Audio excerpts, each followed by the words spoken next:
Okay, so this is our competition team orientation, and we start by explaining what happens in the audition to get onto the competition team. To audition, dancers must perform improvisation routines in various types of songs and a wide range of styles.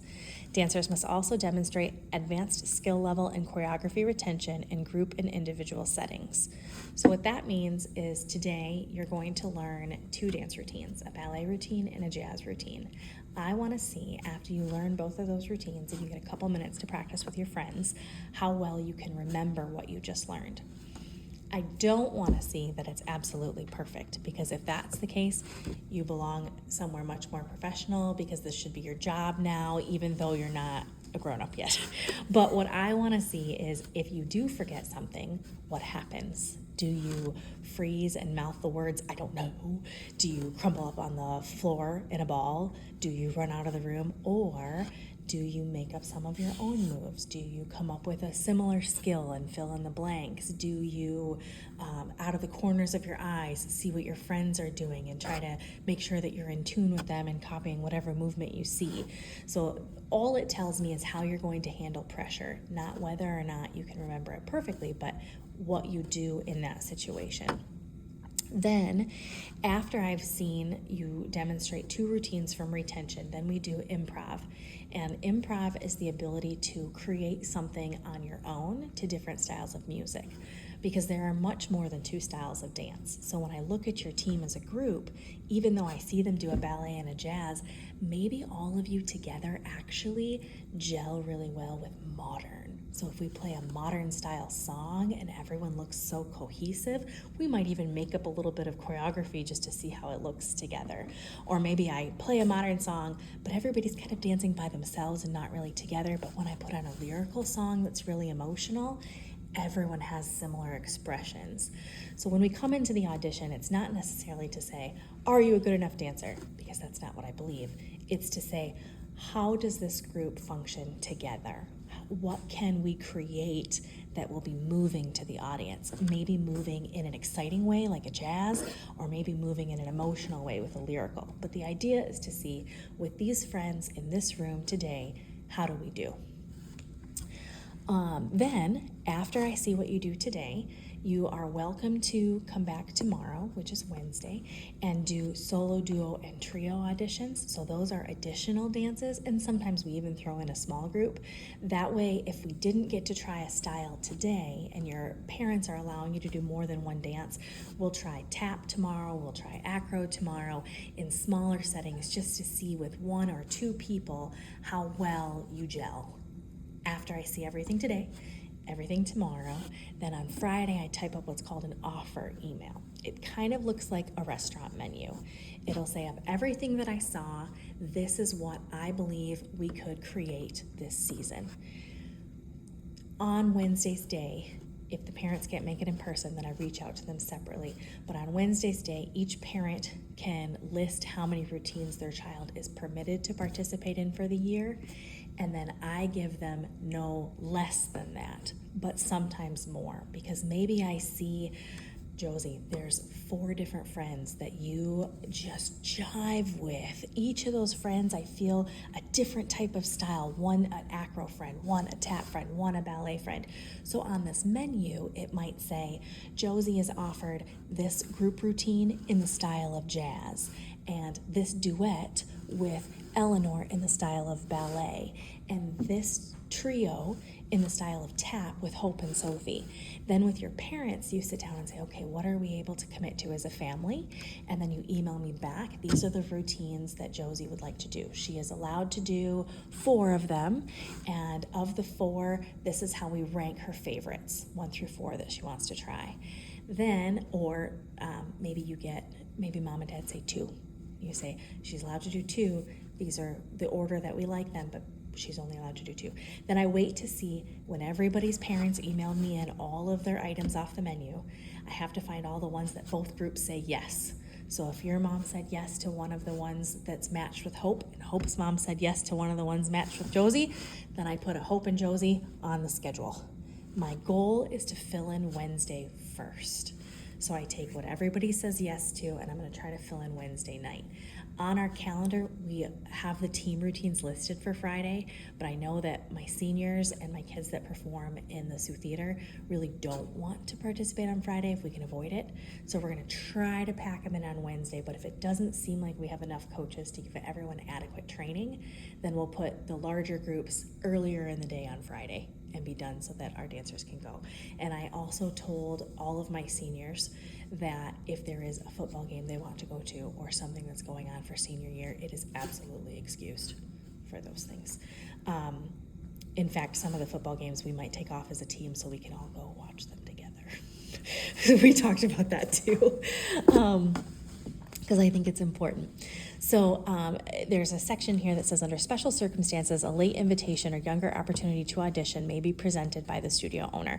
We do have a couple of dancers this year that were out on medical leave that aren't cleared to perform tonight, so aren't able to audition. So in full disclosure, I told their parents they can do a virtual audition later once they have medical clearance.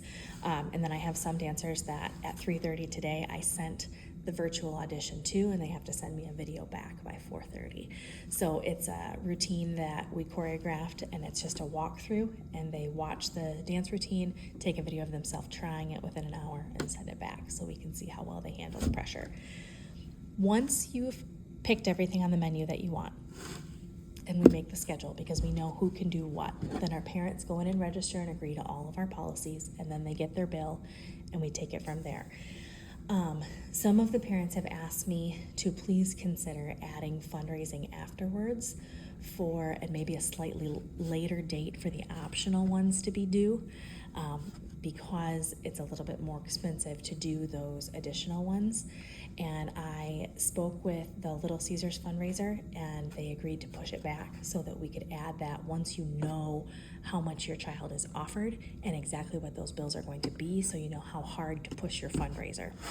With the Little Caesars fundraiser, I know it's super popular in our area, but that's because it's really easy. For every item they sell, any item, it's $6 off their bill. So it can add up pretty quickly.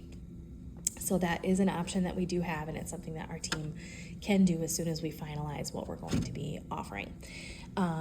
The next section in here is etiquette. Once you've made the team, we've signed the policies, we've agreed to the bill, we've decided if we're going to do the fundraiser, then you are considered an elite performer.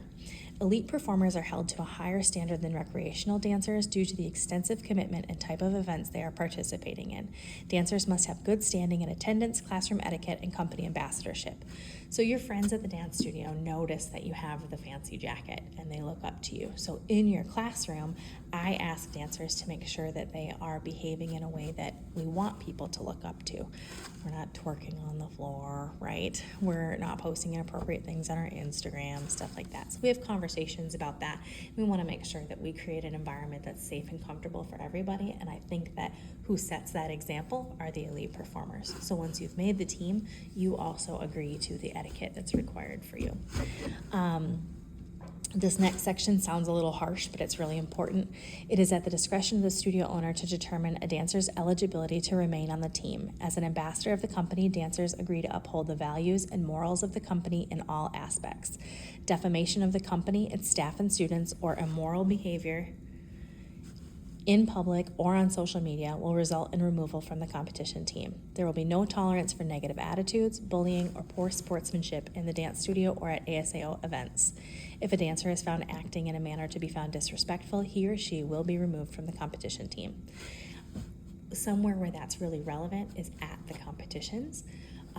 You're going to see things that other studios bring to the table that we would not do.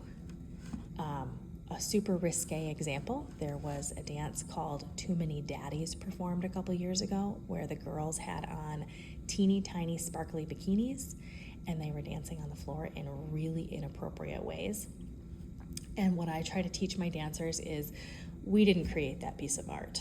We would not create that at our studio, but we have to respect that somebody else's parents felt that that was acceptable. Somebody else's teacher felt that that was appropriate. So we as dancers, we don't necessarily have to watch all of that routine, but we don't want to sit there with our mouth open and we don't want to say unkind things to or about those dancers or that studio.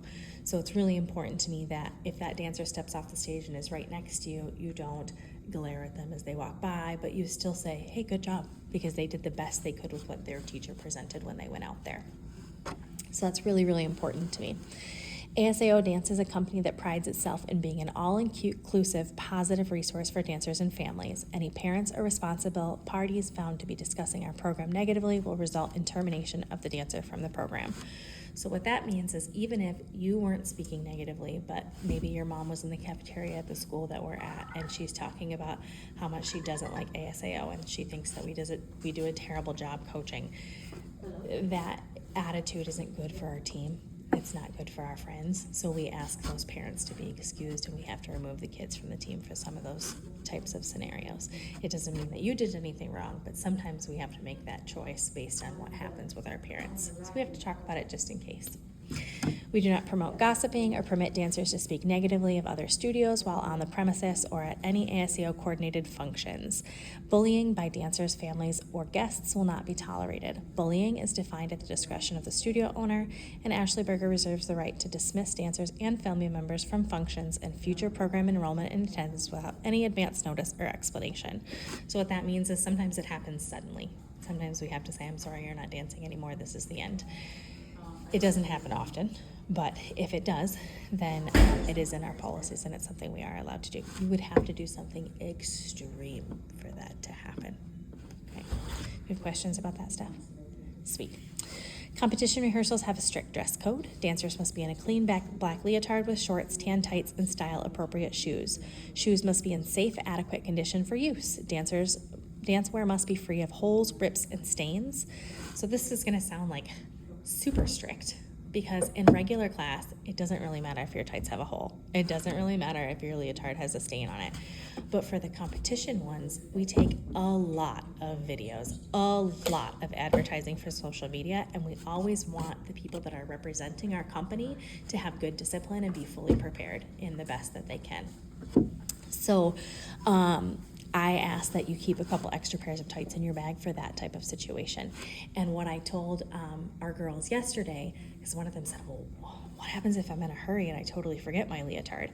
My rule of thumb is if you solve the problem before I come in the room, nobody has to know. And most of your teammates will have extra leotards in their bag because they know those rules too. So if you have forgotten tights or leotard or shorts, but you solve the problem before I walk in the room, we don't have to worry about it. And then you make sure you give those items back, of course, when you're done. Undergarments should be nude or black. I don't want any of my dancers dancing in like a hot pink sports bra and have it being flashy. For competition team. For class, I'm not as concerned, but we want all of our media to be appropriate and not draw attention to those things.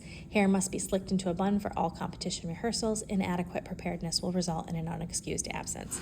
And some dancers do struggle with that, and so we usually have a couple of classes in the very beginning where we talk about how to do those buns and which friends are good to ask for help. And that's another one of those things where if it's fixed and you tried your best before I walk in the door, then we don't worry about it. But if not, then we have little pieces of paper that we're going to give out this year as little reminders that when you come to your next rehearsal, hair has to be slicked up. Tights can't have holes, those types of things.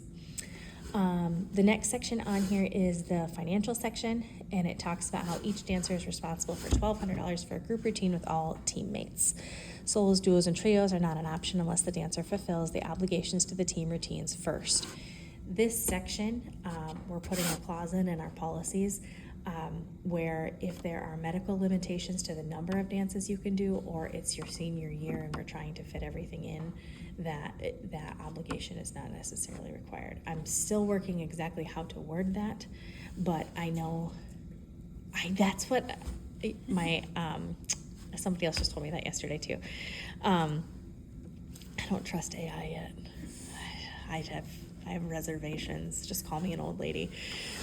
So I'm trying to figure out how I want to word that, how I want to set that up. But when I talked with my seniors specifically, I have 2 of them that have medical concerns, and so they're going to be limited to the number of things they can do. So I want to try and find a way to make it possible for everyone to do everything that they want to, but still be fair to the whole team. So it's kind of and we also, this has happened in the past, sometimes we don't have enough kids to make a group routine that audition by each age level. And if we were to try and do a group routine where we have someone as young as 7 dancing with somebody who's 18, that's really going to throw off our averages to register. So that section may not be relevant depending on how things look. It might be a small group or a trio that is the required first one. Let's see. In the orientation, it does say that sometimes if dancers are falling behind, private lessons may be needed, and those are required if we determine that they're needed. Usually we have enough coaches that we can give one-on-one attention during rehearsal and not need to do that, but it is in our contract just in case. And then things that you have to purchase and be ready for.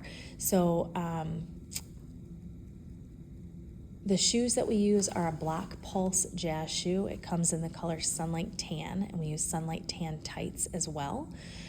For our lipstick, we use the Maybelline New York Matte Superstay in shade 80 Ruler, and we also use the Ardell Professional Demi Wispies False Lashes. So there will be pictures of all of those in your offer email that looks like a menu. So it'll say, here's where you can download everything that you need, here's where you sign up for all your extra stuff you want to do, and so on and so forth. The first 8 to 10 weeks that you're in competition rehearsal, you're learning choreography. If you're having a hard time keeping up, you want to make sure that you're asking questions. You want to make sure you're practicing outside of class. But if you're feeling overwhelmed, I want you to come talk to me, because we learn fast and we learn hard things. Sometimes things that weren't necessarily in our audition, so dancers didn't expect. A couple of years ago, I used a Disney parade routine as my audition piece. It didn't have floor work, it didn't have modern, it wasn't funky, and then the routine that I gave them was a modern routine with a ton of floor work, and I scared my dancers because that's not what they were prepared for. So if you're feeling overwhelmed, please come to me, please talk to me, please don't give up.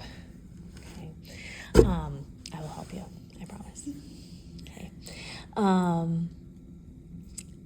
Also in here, it talks about how we have to have our technique classes in order to be able to do our competition routines, because in competition practice, we're not necessarily talking about how to safely do a plie, but you need a safe plie in order to be able to do a jump. So you have to be taking rec classes as well.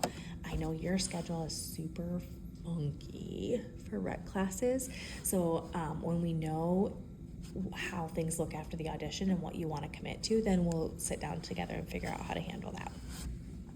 Because you are allowed to do multiple sports. There's nothing wrong with being a multi-sport athlete. We just have to figure out how to make it all fair and make it work with the rest of your team. Dancers that must miss rehearsal or required recreational technique courses have up to 3 excused absences during the competition season from August to April. Excused absences are those for academic obligation, illness or quarantine, and family emergency. It is the responsibility of the dancer to learn the material missed before returning to the next rehearsal. For the competition team, there's a secret YouTube link. What that means is if you go to the YouTube page, you can't find it if you just go to ASAO YouTube. However, if you have the link, which we put in our parent chat group, and we also put in the dancers portal under their online login for the class, then you can click on that link and have access to a practice video that we take at every rehearsal.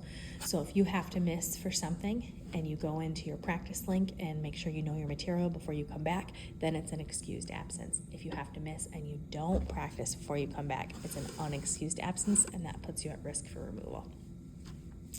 Have you used our YouTube videos for practicing before? Yes. Sweet. Perfect. For multi-sport athletes, as long as I know the scheduling conflicts before registration, then we can consider them all discretionary accommodation. Timeliness is another thing. So due to the nature of competition scheduling, it's imperative that dancers display timeliness in rehearsals, team practices, and recreational classes. One of the most important things in regards to dance in the first 15 minutes of a rehearsal is your warm-up. If your body isn't properly warmed up, then you're at risk for injury. So being late and missing your warm-up, not only is your mind off because you're scrambling and trying to get ready, but also it means that your body isn't necessarily ready for the skills that we're going to put it through. So it's really important that we try to be a little early for all of our practices, and then at an actual competition event, we make sure that you are fully ready 2 hours before you even perform. So that way you have time to get in the right mindset, to make sure all of your muscles are safely warmed up, and to walk through your routine if you want to. For competitions, there's a zero tolerance policy for lack of preparedness. There are no backup costumes. There's no way to go and get a costume, so everyone has to make sure they have everything on their checklist before they leave their house, because we travel pretty far. In addition to the things that come on your checklist, you want to make sure you have nude colored or nail polish free nails and natural hair coloring. When you're performing with a competition team, you can earn up to 100 points from each judge, and there's 3 judges. Your goal is to get 300 points. It's really hard to get a perfect 300 points. Each judge usually has between 10 and 20 points they can give for appearance of the team. So if we were doing like a Dr. Seuss piece, everybody could be in completely different Dr. Seuss costumes, and we could still get our 20 points. For a typical jazz piece, everyone should look as close to the same as possible, respecting what their natural hair is and things like that. But we want to make sure that the nail polish matches, the tights color matches, the hairstyle matches, the amount of makeup matches.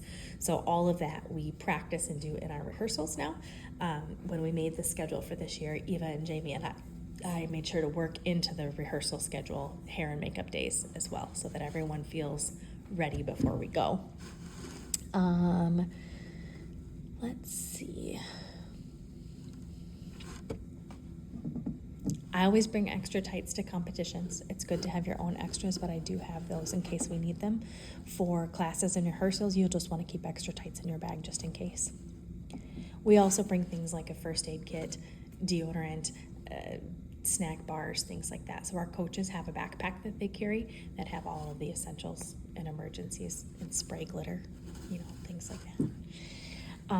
The most frustrating part about competition season is that the schedule for a competition weekend doesn't come out until 5 to 7 days before the event.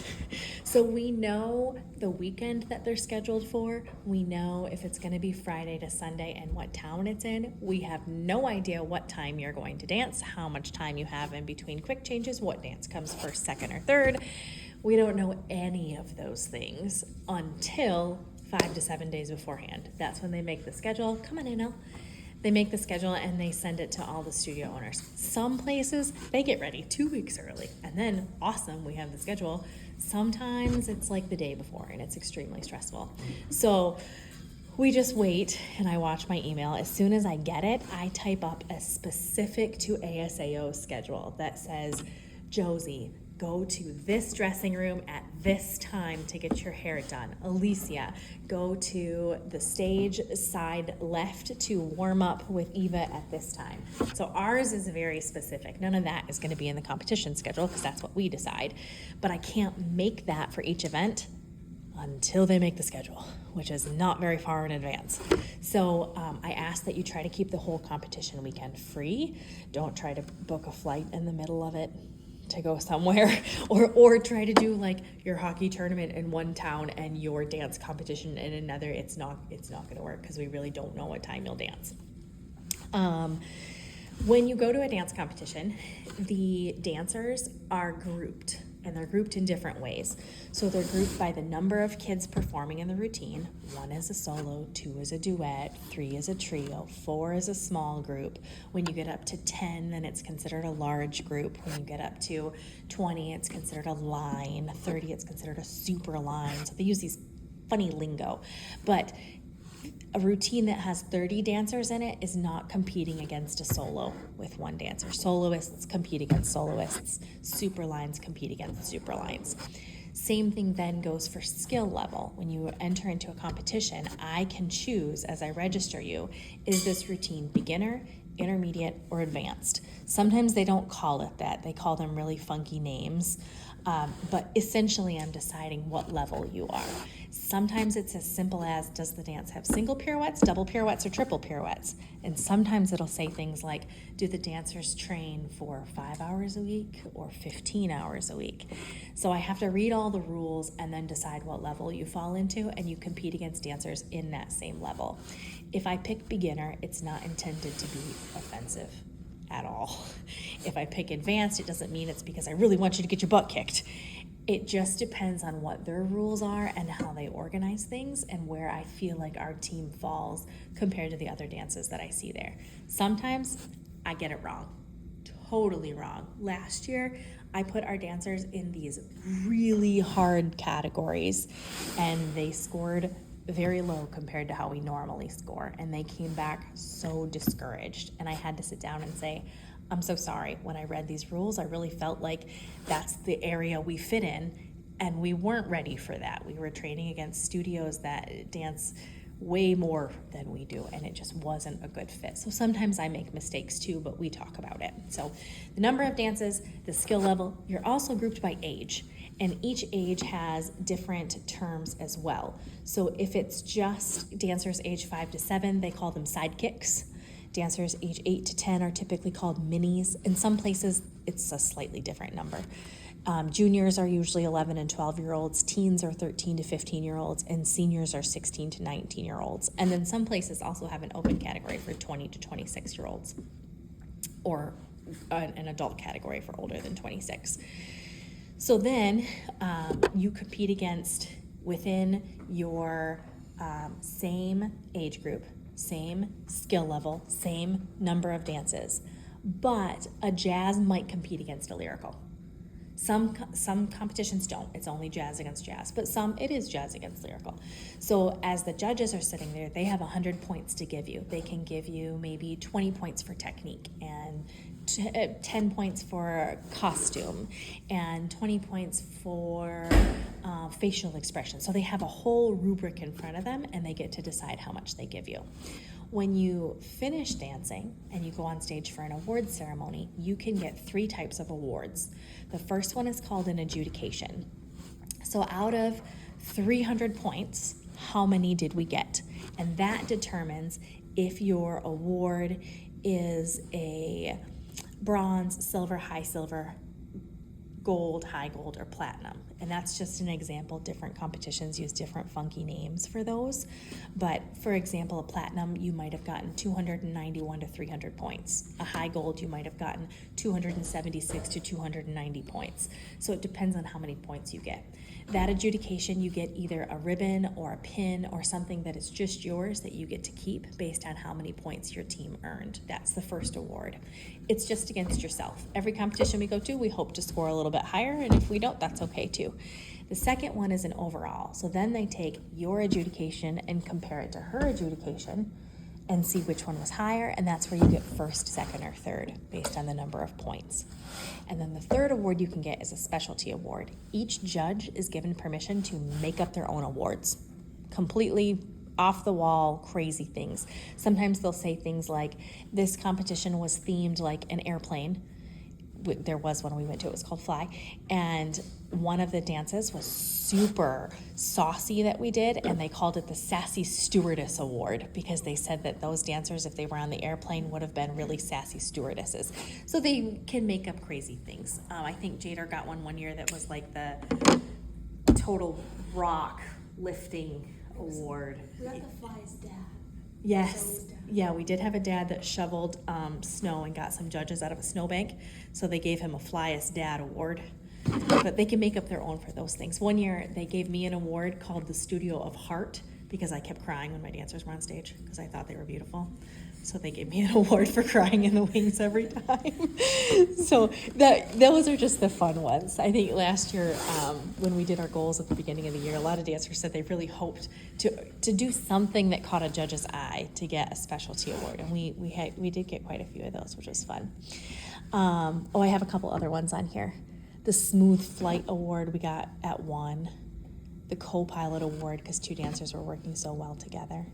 So just some fun things like that. Pictures and videos. Pictures and videos of the stage are not allowed, and there's a couple different reasons for that. Maybe that particular dancer can't be in pictures and videos because of their home situation. It wouldn't be appropriate to be videotaping somebody else's choreography because that can be considered stealing or plagiarism. So at every competition, it is a pretty good rule of thumb that no one is allowed to film from the audience. However, we as a company always purchase the media that they're offering, so parents don't have to purchase their own media packages. It's included in our fee that we come up with, and we purchase it and give it to our families. So that's not something you have to worry about. You can take pictures at all the photo booths.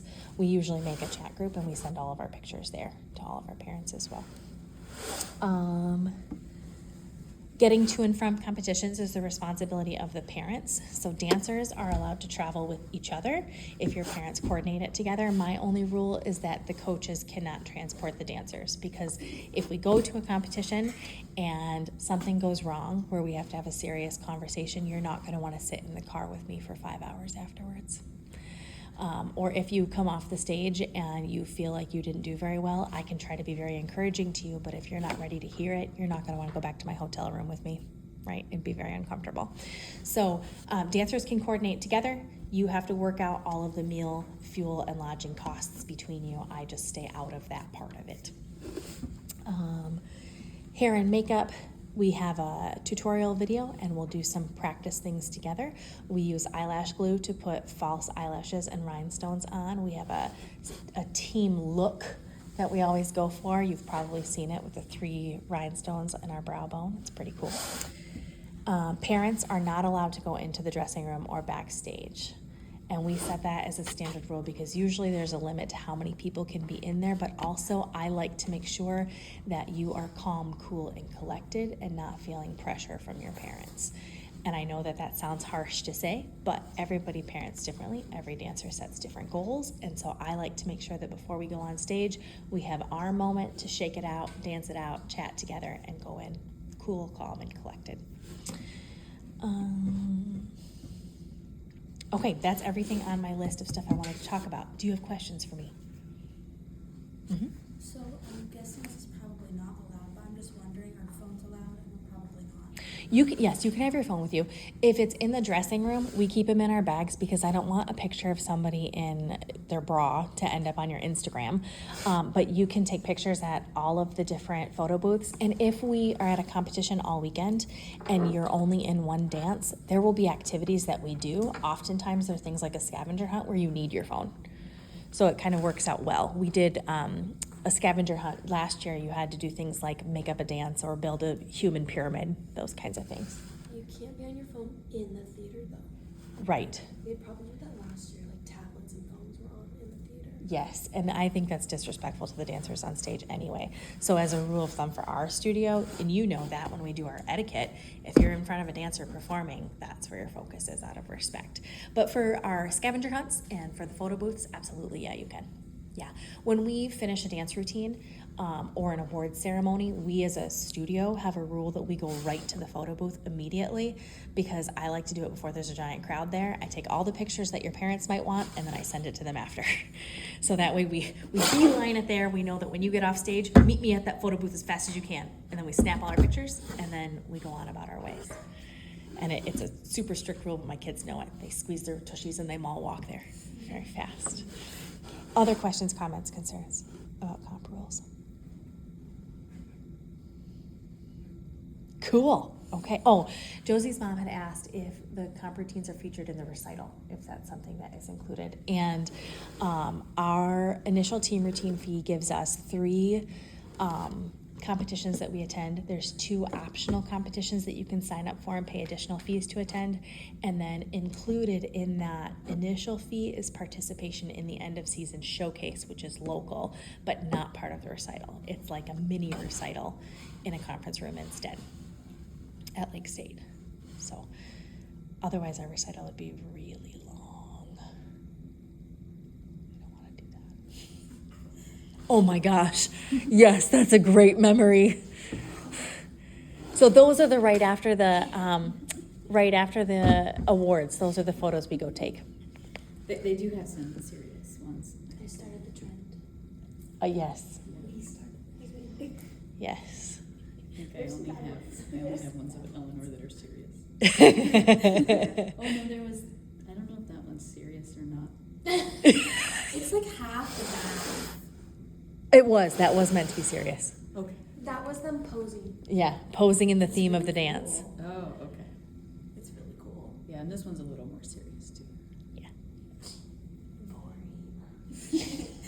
Like, I wasn't there, so she sent all these. I will blow up your mother's phone afterwards. And what really stinks sometimes is I hit send on all of them, and then it doesn't start sending till I get back to my hotel Wi-Fi, and then everyone's phones go off all night long, and I feel terrible about it. You can send them to me too. I do, yeah, the dancers get them too. Yeah, my phone is on Do Not Disturb. Smart. Mom used to wake up at like midnight complaining. She's like, she's sending them in the group chat. It just, like, after I've gone to bed, it's on the Wi-Fi, and it just keeps going. Mine was always on Do Not Disturb because of work. Yeah. She was so worried about like the alarm not going off, she wouldn't. And then she's like, it keeps going off and it's nothing important. But the alarm goes off during Do Not Disturb. Well, it's not in the moment. At the moment of recite or competition, you're like, it's not gonna go off. Yeah. But they got this cool picture. I love that picture. Whoa. So that's an example of the media photos that they take at the event that we purchase and send. So you'll get those too. Yes. Any other thoughts, questions, comments? Sweet. Okay, how much time do we have? We have 10 minutes to relax and chill with your friends.